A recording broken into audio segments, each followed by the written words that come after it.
For every car we sell during this event up to September the 7th, we're going to donate $100 to the Grace Network. Now, there's Donna Proctor from the Grace Network. We're so pleased to be able to receive this money from Nelson and from all of your clients, your customers. Grace Network is a crisis intervention center that helps families who are facing eviction from their homes or the cutoff of their electricity or their water, or who don't have food to put on their table. We see in the neighborhood of 12 to 16 families a day who come to us for assistance. And we try to keep them in their homes, we try to keep their lights on, and we try to make sure that they have food on their table.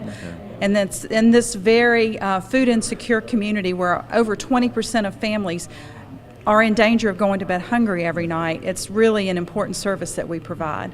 Now, Donna, tell them how they can donate to your cause.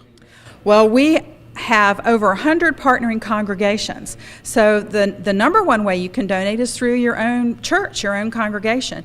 That's number one. But we also have hundreds of individuals and businesses like Nelson that support us.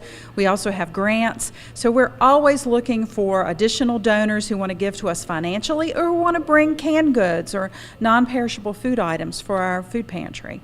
Well, we try to get this, it's getting the last half of the year toward the end of the year is always a tough time for these individuals, and we try to work on this now so we won't be so far behind when it gets that time of the year. Oh yeah, late summer, August and September are notoriously really low donation times. People are finishing up from their vacations, they're getting their kids back in school, they have lots of other expensive and they have other things on their mind besides their contributions. And so our food pantry tends to get a little bare this time of the year, donations tend to be down, and we're desperately in need of support from this community, both in the way of food and in the way of financial contributions as well.